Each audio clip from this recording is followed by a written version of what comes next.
What is going on, everyone? Welcome back to TTP Sports, and before we get into all of the business, the most important thing you can do is hit that subscribe button. I'll greatly appreciate that. We're getting really close to the 400 subscriber mark, so if you're a new person just viewing the channel for the first time, definitely recommend hitting that sub button, and if you're just a long-time viewer, current viewer, consistent person viewing, definitely recommend it to other people. Share it around. Let's try to grow this thing together to continue to get to that 400 mark, and so on and so forth.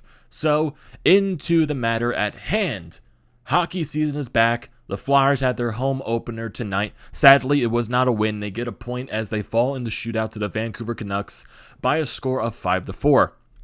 And sorry if my voice sounds a little choppy because I was screaming a lot of the game, and hopefully I'm not losing my voice as a cause of that. But we're going to power through this thing and talk about this game, talk some puck, talk the good things, talk the bad things, because there was a lot of both. Flyers, they had, just like even before getting into the game as well, just the feeling of normalcy that be back at least. Wells Fargo Center, hockey's back, full capacity crowd. You just have that sense of normalcy. The atmosphere was just electric tonight. Basically from the beginning of the game towards the end of the game. Not the middle of the game, because the middle of the game we'll get into later, but the middle of the game was not good. But yeah, just the atmosphere in that Wells Fargo Center was absolutely electric. The players can feel it. You can definitely hear that from the emotion in the press conference. You can the atmosphere was just, it put an effect on the game, and it was just a very fun place to be. Even though my section, there was a lot of annoying people there, but we're not going to talk about that. But I digress. So, getting into the game. Electric start. You get the lineup announcements, player announcements, all that stuff, and everything is going great. You cannot ask for a better start from this Flyers team. They're getting the forecheck there. They're pouncing on the Canucks, forcing them in their own zone, getting these offensive chances, sustaining pressure, really not getting anything the other way. If the Canucks even get into the defensive zone, it's basically in and out. Carter Hart does not really have to worry about anything in this first period at all, because the Canucks really didn't have that many, I would say, dangerous chances. They were majority easy chances and just stuff that was easy to get rid of. The Flyers had a really good first period, more than you can ask for, and they draw an early penalty in this period. They don't score on the power play, but the second unit is out there as the penalty is expiring. Get a little passing play from Provorov to Ellis, and even get the new guys in the lineup too. Ryan Ellis, Cam Atkinson, Keith Yandel. Ristolainen was not playing today, but I expect him to be back in the next couple of days, hopefully. You also got Derek Brassard on the lineup, also a couple of other guys in the bottom six as well. So you get a little passing play at the end of the power play as it's expiring. Provorov, Ellis gets it over to Joel Farabee, who's clapping one from the right side. Originally, Thatcher Demko makes a save, but he coughs at the rebound, and it goes off of one of the skates of the Vancouver defenseman and into the net, and the Flyers get a 1-0 lead. And then we're all talking about, even without the game, the whole talk about the Flyers also going into this season was, what was the goal song going to be? And I even forget what the goal song is. I'm not that big of a fan of it, but basically, digressing at that point, I really don't care about the goal song. But you get a 1-0 lead early, and you continue. Even though Vancouver got a little bit of chances after the goal was scored, you still sustained pressure. You still got the forecheck going. Konechny had a great chance on a wide-open one-timer. Demko making the save. Demko was definitely the huge difference in that first period for the Canucks, because if not for Thatcher Demko in the net, it could easily be 2-0, 3-0 Flyers, even 4-0. That's how many good chances the Flyers were getting. That's how much they were sustaining pressure throughout that period. The Flyers outshot the Vancouver Canucks in that period mightily, 14-5. Vancouver really didn't get that many chances in that first period. So you go into the intermission, you're up 1-0, you're feeling good, you have the best start you can possibly have on your home opener. Continue the pace, let's get it going. The second period was the complete opposite. It was an eyesore. My eyes were bleeding. I wanted to throw up.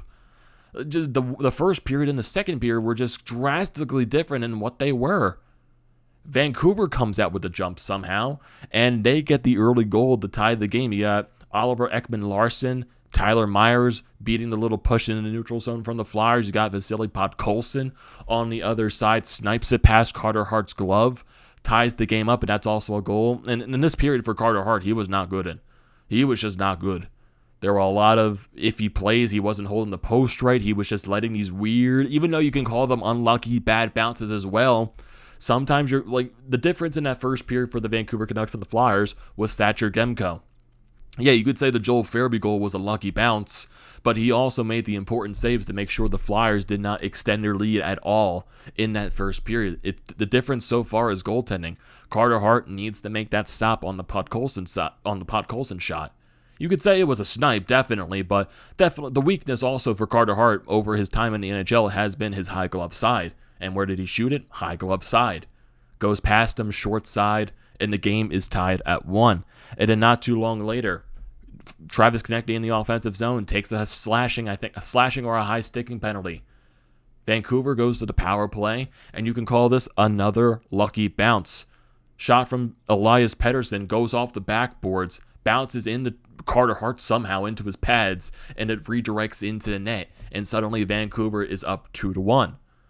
So the momentum is completely in Vancouver's favor, even from the start of the period. You just do not look the same at all.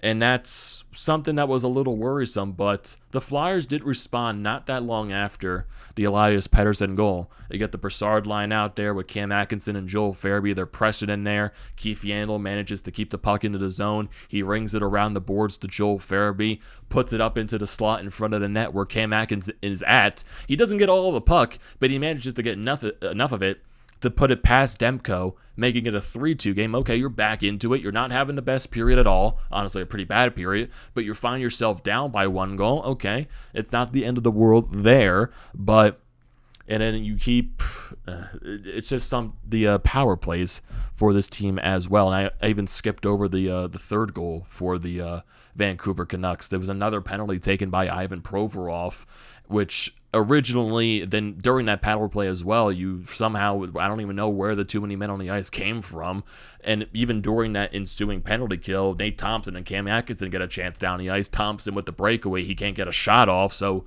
basically a wasted opportunity there. You go down the ice, and then a whistle blows like so many, I think like at least 10, 15, 20 seconds later, and then there's a too many men on the ice penalty. I'm like, where the hell did that come from? Okay, you're now down 2 men. It's a 5-on-3 for the Canucks. And just another weird goal that happens. It's a scramble in front of the net. Carter Hart, it's originally under him. Then the puck bounces in front of him somehow, as you got Alex Chason just battling down in there. And somehow the puck doesn't even go off of his stick. It somehow comes out of the crease. Chason's down on the floor. And then it redirects off his skate and it goes into the net. It was the weirdest goal I've ever seen, but it's just a weird situation. Carter Hart couldn't cover the puck, and it turned into another power play goal for the Canucks. Turns into a 3-1 lead at that point, and then eventually the Atkinson goal happened.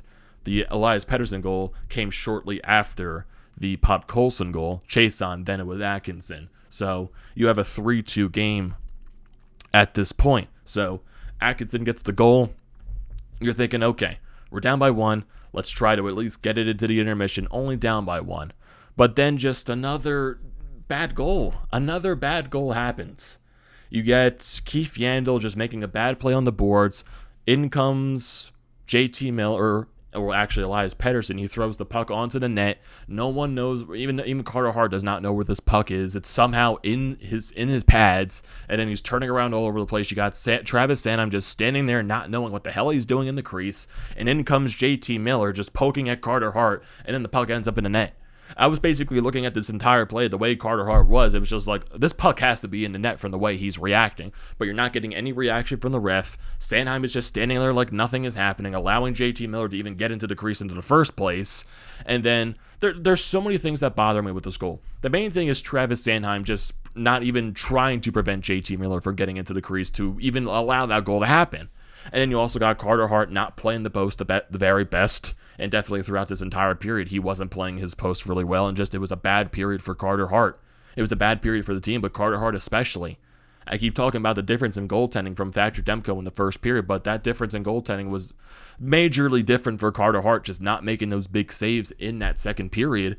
And also, I can even put a minor complaint to why isn't the ref blowing the whistle? Basically, there was a scramble in there for at least 3, 4, 5 seconds, and the ref's not blowing the whistle. Like, if you don't see the puck, call to play dead.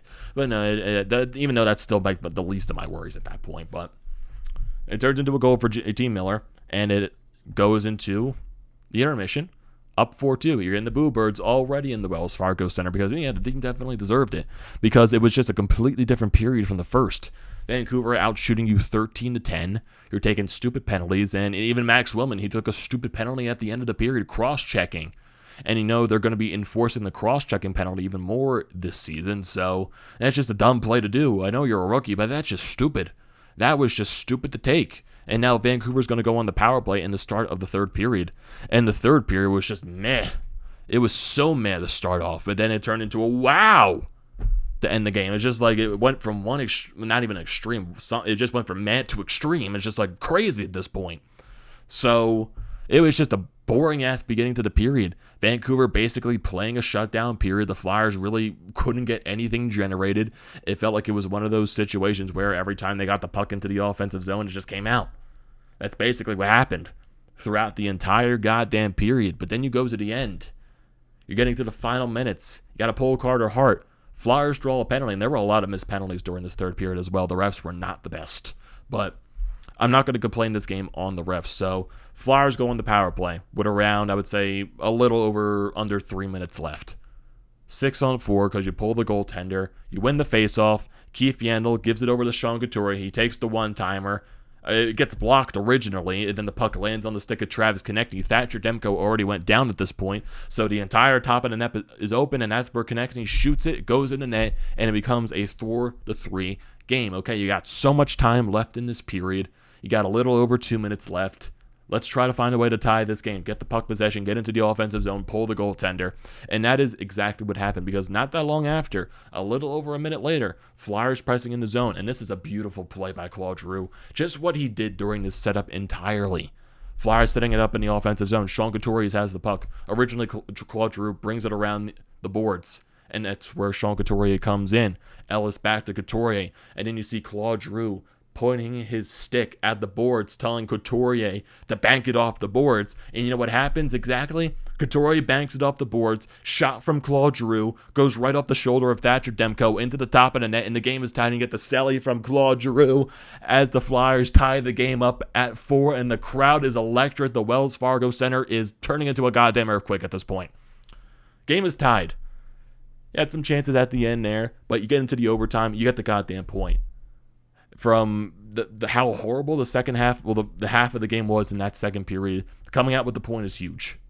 Carter Hart definitely picked it up in that third period as well because Vancouver had some chances. And the Flyers, and Carter Hart came up big in that third period as well, especially in the overtime because the Flyers really didn't have that much. It was all Vancouver.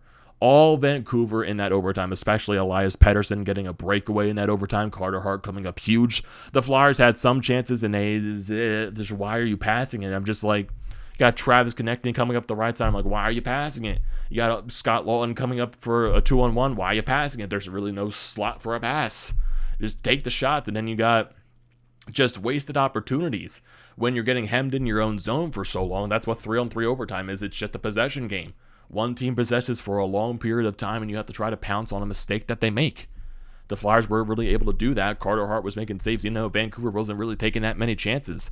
There weren't that many shots in that overtime. Vancouver had 6 and the Flyers only had 2, but it didn't feel like there were. Basically, the most dangerous chance, I would say, was the Elias Pettersson breakaway, but then Carter Hart making another couple of good saves there just to keep the Flyers not losing the game.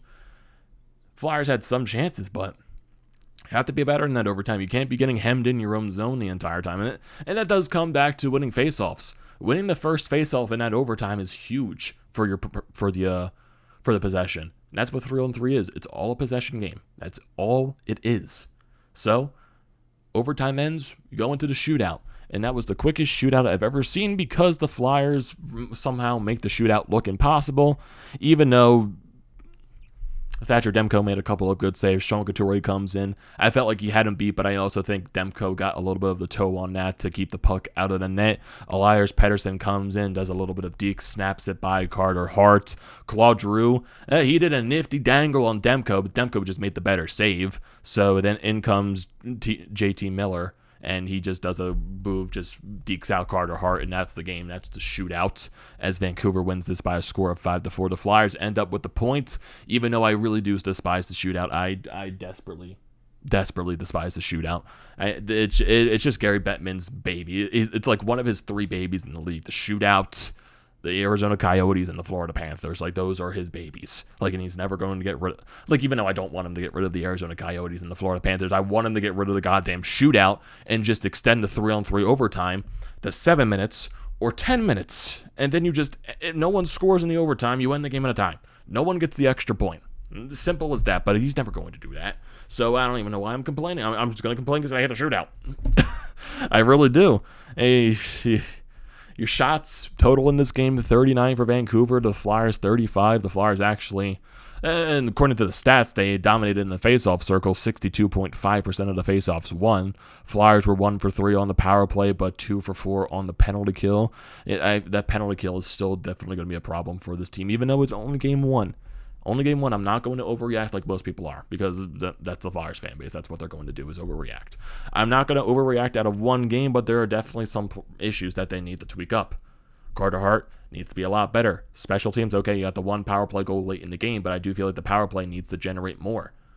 The penalty kill needs to be a lot better. And I know you're also missing Kevin Hayes in that standpoint, so that definitely could hinder you a little bit, but it just needs to be better. There's some aspects in this game, and it's only the first game. There's going to be hiccups. There's going to be hiccups in the first so many games of the season. That's what an 82-game season is for.